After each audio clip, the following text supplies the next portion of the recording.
My name's Hannah, and this happened 2 years ago, just after I turned 24. I just moved into a shared apartment above a laundromat in an old brick building on Hennepin Avenue. The place was cheap, even by city standards, and the listing called it quirky. I guess that's what you call exposed pipes, sagging floorboards, and a constant background track of industrial dryers churning socks into insomnia. At first, the noise bothered me. It wasn't just the hum.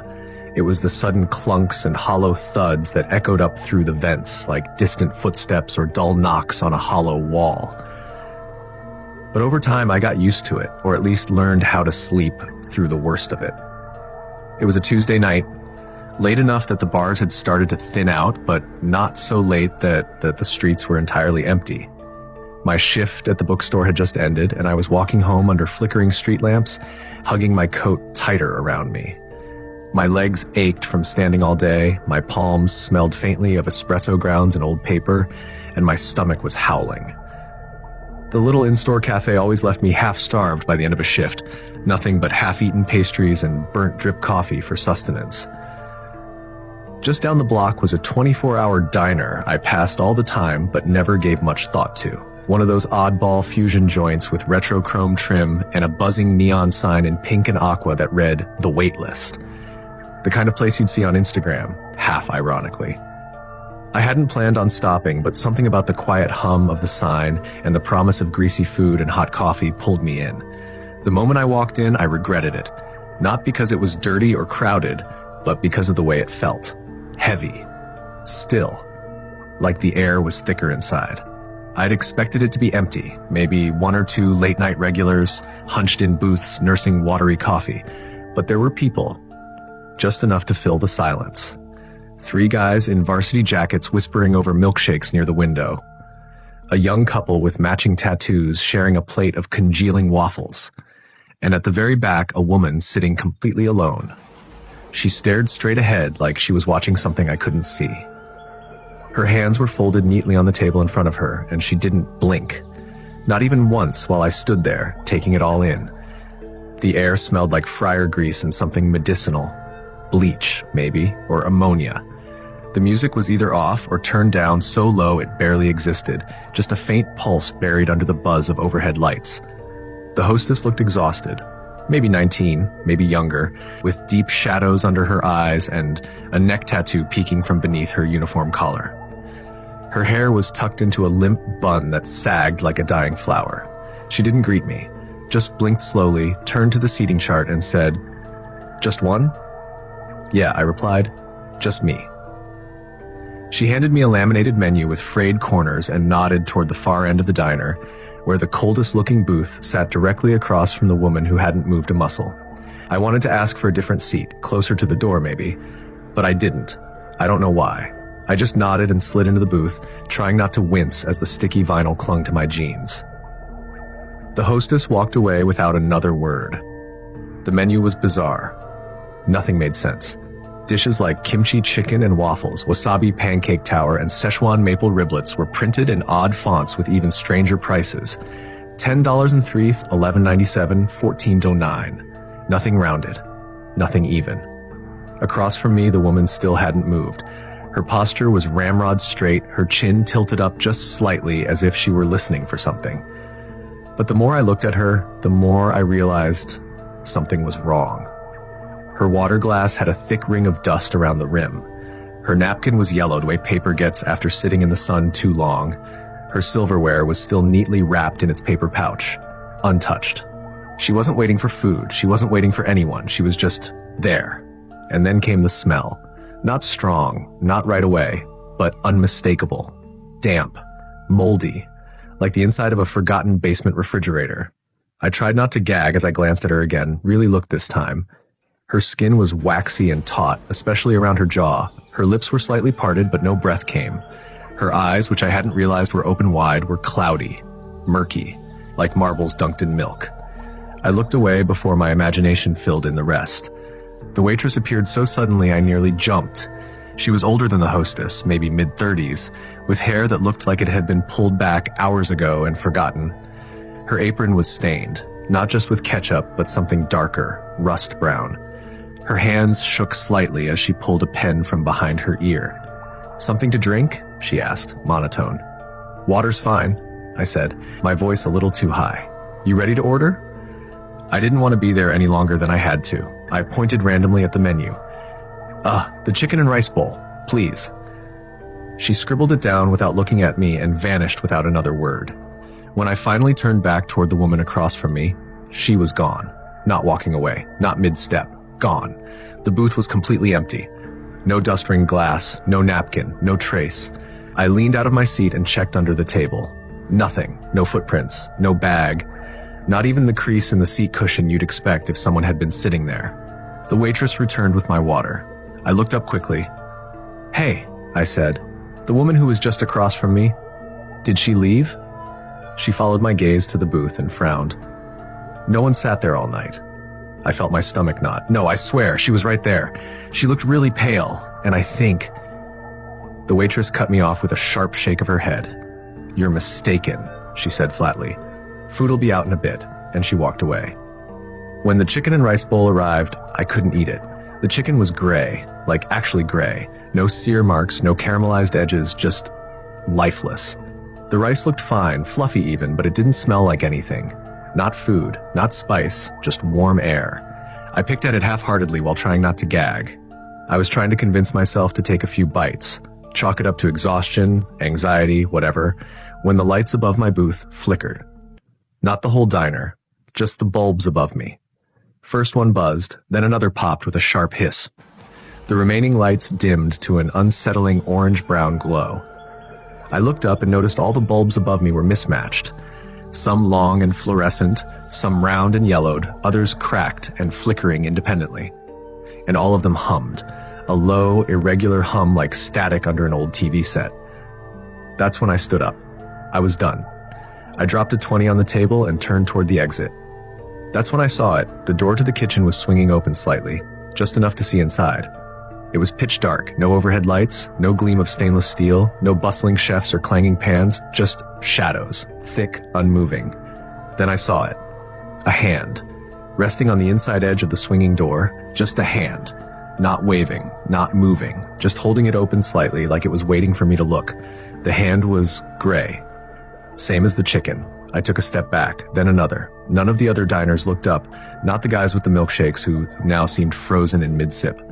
Not the couple who were staring straight ahead, mouths half open, eyes unfocused. The hostess, gone. The waitress, gone. I turned, pushed through the door, and ran. Outside, the air hit me like a slap, icy cold and sharp. I spun around to look back. The neon sign was out, not flickering, dead. No buzz, no hum. The windows were black. Not dim, not dark. Black, as if there was nothing inside, as if there had never been anything inside. I didn't go home right away. I walked the long way, around 2 extra blocks, heart hammering the entire time. Every noise, every shadow made me flinch. But when I finally got back to the apartment and shut the door behind me, the noise of the dryers was oddly comforting.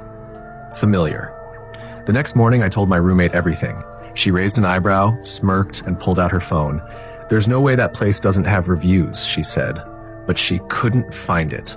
Not on Yelp, not on Google Maps, not even on local food blogs. We walked back down to the block where it had been. I felt sick as we got closer. There was no diner, just a boarded-up building, windows covered in dust, a torn, "For Lease" sign barely clinging to one corner, no neon sign, no booths, no smell of fryer oil or old onions. The place had clearly been closed for years. I still have the receipt.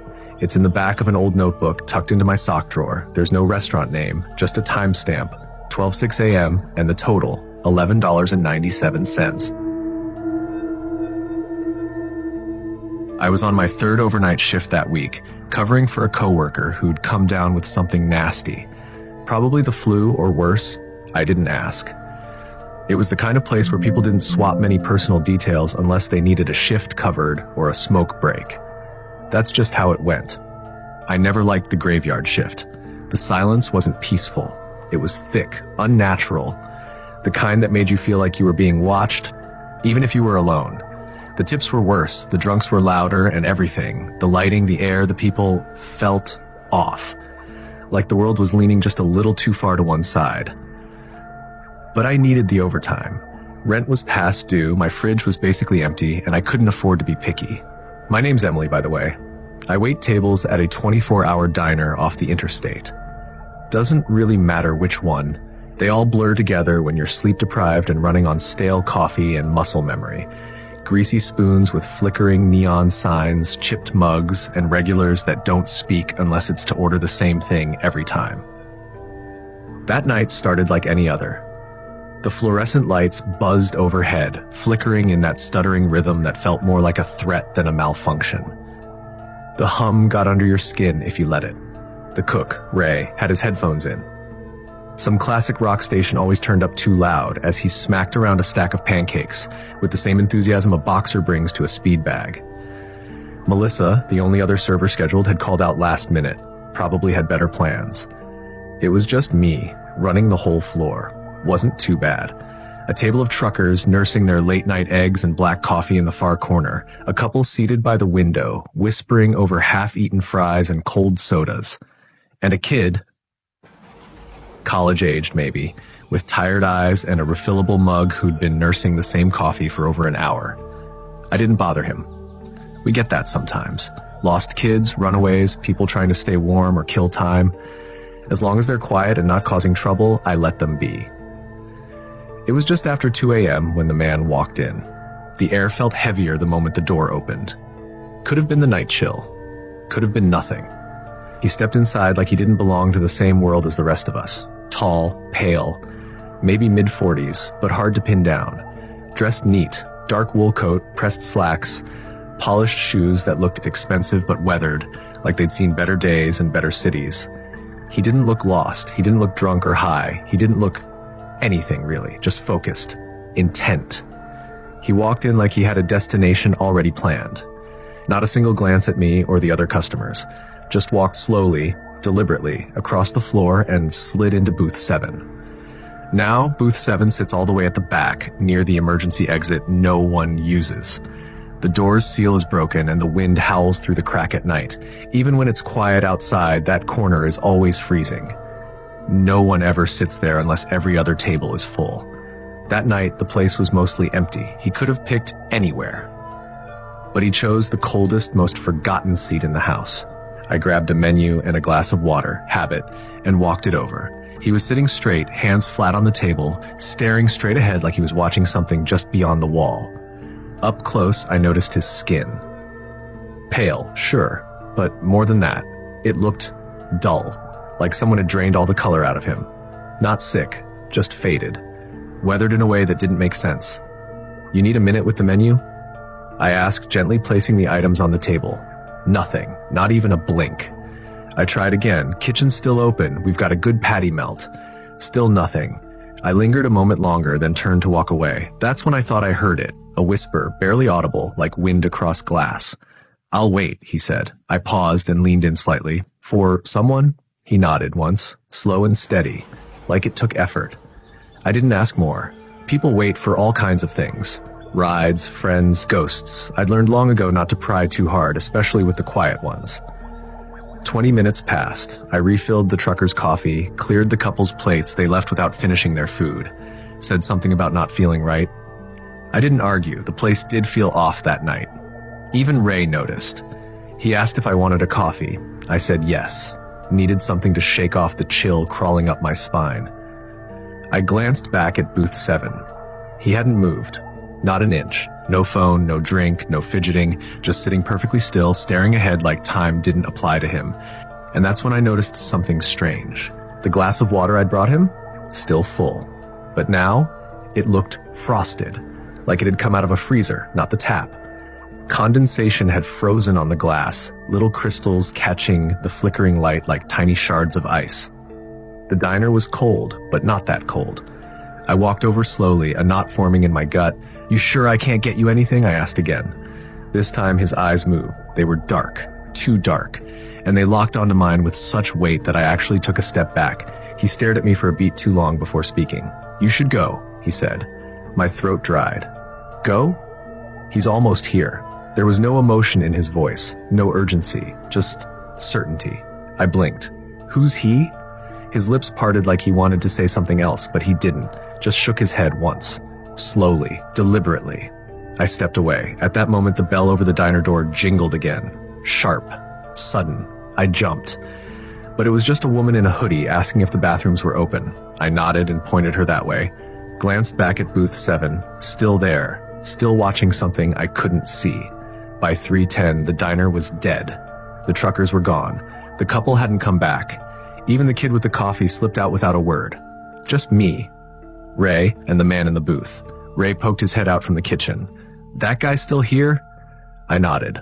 "Won't order, just waiting." Ray raised an eyebrow. "Creepy. Maybe he's homeless?" "His shoes cost more than my rent," I said.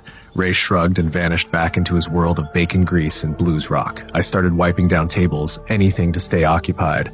But every few minutes, my eyes flicked back to booth 7. Still there. Then, just after 3:30, the lights flickered. Not the usual flicker. This was different. The hum of electricity cut out completely. 1 full second of silence. No buzzing, no warmth. The diner felt hollow, like something was holding its breath. Then the lights snapped back on. Harsh. Blinding. Ray shouted something from the kitchen, but I didn't catch it. Because booth 7 was empty. No sound, no door chime, no movement. He was just gone. I stood frozen for a second, then approached slowly. Part of me expected to find him collapsed on the seat or crouched below the table. But the booth was clean. Empty, except for the glass of water. Still frosted. Still untouched. And beside it, a $100 bill folded into a perfect triangle. No note, no receipt, nothing else. I stared at it for a long moment before reaching out, hand trembling just a little. I picked it up and walked to the kitchen. "Ray," I called. "Did you see that guy leave?" Ray turned, wiping his hands on a towel. "What guy?" "The one in booth 7. He squinted. "Booth 7's been empty all night." I stopped cold. "No, I talked to him. I gave him water." Ray shook his head. "You okay? You look pale." I didn't answer, just walked back to the dining room. The booth was still empty. The water was gone. The next night, Melissa was back. I told her everything. She didn't laugh, didn't roll her eyes. She just got real quiet. "Booth 7, she murmured. "That's where the guy killed himself a few years back, right?" I stared. "What?" "Yeah, sat there all night, waiting for someone, never showed. He went into the bathroom and, you know." She mimed a gun with her fingers. "Ray told me, said they found a note in his coat pocket, said he didn't come, left $100, just like you said." I haven't worked an overnight since, and I never seed anyone in booth 7. Not anymore. I'm Talia, and this story isn't one I tell out loud anymore. I used to think I imagined it, that I was just a tired teenager seeing things after too many late nights, but now, years later, I still catch glimpses of it. I still feel the heat, hear the hiss of the hose, and sometimes I still smell the blood. Back then, I was 17, a junior in high school with no real plans and too much time on my hands. My mom knew the owner of a little diner off the highway, a squat, greasy spoon of a place with flickering neon and vinyl booths that stuck to your legs in summer. She said it would be good for me, teach me discipline, keep me out of trouble. The usual mom stuff. The diner wasn't much. 8 booths, 6 counter stools, and a kitchen that barely fit 2 people without elbowing each other in the ribs. But we had our regulars. Truckers with 1,000-yard stares, ER nurses winding down after hellish shifts, and the occasional lost soul from the nearby gas station or dingy motel. It was the kind of place where the jukebox still played scratched Patsy Cline tracks, and no one asked too many questions. At first, I was just a waitress. Wipe down tables, fill coffee, count tips. It wasn't glamorous, but it paid under the table, and I didn't have to deal with high school drama. Then came the Friday night the dishwasher called out. The owner, Ray, poked his head out of the back and shouted, "Talia, ever run a dish pit?" I blinked. No. He tossed me a stained apron anyway. It's easy, scrape, rinse, load. No one ever complains about the dishes. That was the night everything changed. The dish room was tucked behind the kitchen, barely wide enough to turn around in. Steam clung to the tiled walls and condensation dripped constantly from the ceiling. It felt like stepping into a throat. The machine was a squat metal beast older than most of the equipment in the diner. It wheezed and groaned like it hated its job as much as the rest of us did. At first, it wasn't so bad. The first hour passed in a haze of soap suds and muscle memory. Scrape, rinse, load. Hit the button, Wait for the shrieking roar of the cycle. Repeat. My shirt clung to my back from the heat, but at least I didn't have to deal with customers. Then I noticed the forks. We didn't serve anything that required forks that night. Grilled cheese, burgers, pancakes. But a fork kept showing up in the bus tubs. Just one. Every cycle. The same bent tine. I thought it was weird, but chalked it up to someone grabbing the wrong utensil. Next came the mug. It was chipped, the floral kind you see at estate sales or church potlucks. We hadn't used it in months. It was part of an old mismatched set we'd replaced after a health inspector visit. But there it was, right in the middle of a tray, still warm from the cycle, rim crusted with lipstick, the color of dried blood. Then came the ketchup. I hate ketchup. Always have. The smell alone turns my stomach, sour, sickly sweet, metallic. So when I opened a rack to find 5 plates drowned in it, I gagged. Thick red globs pooled in the center of each plate, smeared in deliberate circular patterns. And yet, that night, no one had ordered anything that came with ketchup. I asked Jeremy, the cook, about it. He was in his 30s, mostly kept to himself, always smelled like onions and cigarettes. Did someone clean out the fridge or something? I asked, trying to sound casual. He raised an eyebrow. Nope. Why? Just weird stuff showing up. He shrugged. That machine's possessed, spits out things from years ago. Don't worry about it. Possessed. He said it like a joke, but he didn't laugh. I didn't tell him about the napkin. That one was left beside the sprayer, folded neatly, like someone had taken their time. On it, in thick red marker, was one word, help. I asked the other waitresses if they were messing with me. They laughed, said maybe I dropped it. I hadn't. The second night was worse. It started quiet. Too quiet. No clatter from the counter, no ding of the bell. When I peeked out through the pass-through, I froze. The diner was full. Every booth, every stool. But no one moved. No one talked. No chewing, no sipping, no murmured conversations. They all just sat, facing forward, staring. Jeremy, I whispered, you see this? He barely glanced up from the grill. See what? All the people out there. He looked, frowned. Place is empty. I turned back. Empty. I felt my blood run cold. I told myself I was exhausted, that I hadn't slept right, the heat and steam were getting to me. Then the machine stopped, right in the middle of a cycle. It just stopped. The power light was still on, the motor still hummed, low and steady, but nothing moved. I opened the door. One plate, not one from the diner. It was old, the kind of floral porcelain my grandmother had used, faded red roses circling the edge. In the middle was a raw slab of meat, marbled thick, pink, and wet. A steak knife was stabbed straight through it. I threw the whole thing out. Every part of me screamed that I shouldn't touch it, but I did. I gagged from the smell. It wasn't beef. It smelled wrong. Sour. Human. After that, things escalated. Sprayer hose turned on by itself, soaking me when my back was turned. The temperature in the dish room dropped suddenly, cold enough to see my breath even with steam in the air. One night, the door slammed shut behind me. Locked. No handle on the inside. I pounded and screamed for 5 minutes straight before Jeremy heard me and let me out. I begged Ray to reassign me. I can't do dishes anymore, I told him. He looked confused. What are you talking about? The dish room. I said, I've been doing it the last 2 weeks. He pulled out the schedule. My name wasn't there. Not once. You've been waitressing every shift, he said. No, I looked at the punch clock. I'd been clocking in, but never clocking out. My hours were missing. It was like I hadn't worked at all. I quit that night. Didn't ask for a paycheck. Didn't want one. Jeremy texted me 2 weeks later. Just a picture. It was a rack of dishes. On it sat a napkin. Same red marker. This time, a different word. Stay. I blocked him after that. But it didn't stop. Started dreaming about the place. The dishwasher with its jaws open wide like it was hungry. The bell ringing endlessly. The door slamming shut and never opening again. Then things started showing up in my apartment. A chipped fork I didn't own. A ketchup-smeared plate in the sink I hadn't used. A smell, faint but distinct. Metallic, like coins left in a wet pocket. Like blood. I tried to move, but the dreams followed. Sometimes I hear the bell, the same one they rang when a rack was ready for the dishwasher, crisp, shrill, echoing down an empty hallway. I live with it. What else can I do? Because deep down, I think I know the truth. That diner isn't just a place. It's a trap. A machine. It grinds people down, chews them up, spits them out. Some nights I wonder if I ever really left. If I'm still there, trapped in steam and metal, scraping plates in a room that doesn't exist on any schedule. All I know is this: the dishwasher doesn't forget, and it doesn't forgive. Closing shift. My name's Lucas. I used to work the night shift at a fast food burger joint. Nothing fancy, just one of those 24-hour franchises you find off every freeway exit. It had been around since the 80s, and I swear it hadn't been updated since. The booths were cracked vinyl, the lights buzzed constantly, and the ice machine never worked unless you kicked it.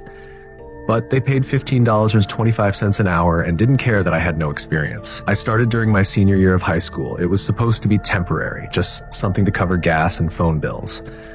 The hiring process was basically non-existent. Sign a few papers, watch a dated training video featuring cheesy jazz music and models pretending to fry burgers, and boom, welcome to the team. At first, it was tolerable. Boring, but tolerable. The manager was this overworked woman named Carla who chain smoked behind the dumpster during breaks.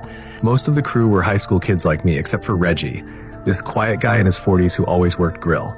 Reggie was strange. Didn't talk much, never smiled, but he showed up early, left late, and his burgers were weirdly perfect. Every single one. Like machine-made perfect. I got assigned to closing after just 2 weeks, which meant overnight shifts from 11 p.m., 5 a.m.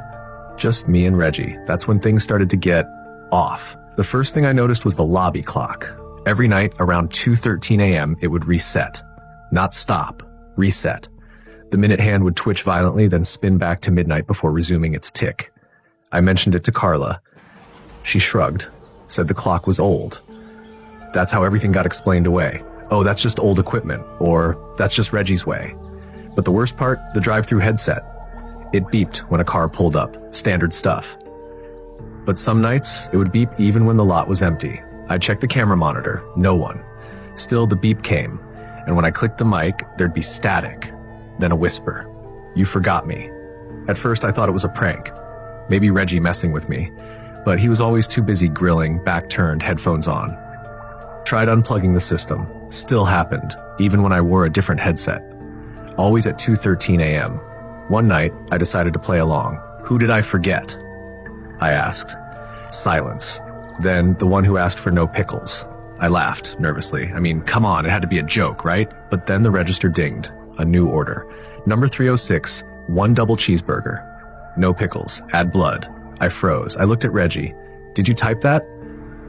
He glanced over. It's back. What? He walked over to the register and canceled the order. Don't acknowledge it, just clear it and keep working. You've seen this before? Every few months. It'll stop if you ignore it. But it didn't. The next night, when I opened the walk-in freezer, there was a tray already prepared. Breakfast items, bacon, eggs, hash browns, stuff we didn't even serve until 5 a.m. Everything was set perfectly on a tray, except it wasn't warm. It was ice cold, and some of the food looked eaten. Not fully, just enough to notice. A bite from the toast, a smear of ketchup on the eggs. Reggie, did you? Nope, he said, not even looking up from the grill. Do we have cameras back here? Don't work in the freezer. I stood there for a second, the cold creeping into my bones. Then I noticed something scratched into the wall near the doorframe, behind a rack of frozen buns. It said, "Still hungry." I stopped eating on shift after that. A few nights later, I saw her. I was cleaning the lobby, doing the usual floor mop and table wipe when I caught movement outside. A figure near the drive-thru. I thought it was a late customer, but when I looked closer, I saw her face. She was pale, skin pulled tight across her bones. Her eyes were completely black, not just the pupils, the whole eye. She wore what looked like an old fast food uniform, red and yellow, faded and stained. Then she mouthed something. I couldn't hear it, but I swear I knew what she said. You forgot me. I blinked and she was gone. I ran to the back. Reggie didn't even flinch, just kept grilling. You saw her? I asked. He said, You're not going to ask who? He flipped a patty. Doesn't matter. You won't be here long enough. I went home that morning and found a burger box on my porch. It had my name written on it. Lucas. Sharpie, black ink, perfectly neat handwriting. Inside was a double cheeseburger, no pickles. I threw it in the trash and locked every door. That day, I tried to quit. Called Carla, told her I was done. She sounded annoyed, but said fine, bring in your badge. When I got to the restaurant that afternoon, the place was empty, closed, not even a sign on the door, just locked tight. The next morning, it was open again like nothing happened. Lights on, drive-through packed. Carla didn't remember talking to me, said she'd never gotten a call. Payroll had no record of my shifts, no hours logged. My employee number had been reassigned to Reggie. Except when I brought it up to him that night, he just looked at me and said, "I told you, you don't quit." I tried again and again. Every time something stopped me. My car wouldn't start. I'd oversleep. One morning I found fryer oil soaked into my bed sheets. No smell, just oil. Cleaned it 3 times, still greasy. The final straw came when I was closing solo for the first time. Reggie had called in, said he needed a break. At 2:13 a.m. the headset beeped. I didn't answer. Then came the knocks. 3 knocks on the drive-through window. I looked. Nothing. Then the lobby door. Knock, knock, knock. I turned off all the lights, locked the office, and hid under the desk. The next morning, Reggie was back, flipping burgers like nothing had happened. "See?" he said. "You're still here." I never officially quit. I just stopped going. Changed my number, moved towns, took a job stocking groceries. A few months later, I got a package in the mail. No return address. Inside, 1 Burger Barn receipt, order number 306. No pickles, add blood. I've moved 3 times since. But sometimes, when I pass a fast food joint at night, I swear I see her in the drive-thru. Face pale, eyes black, mouthing the same thing. "You forgot me."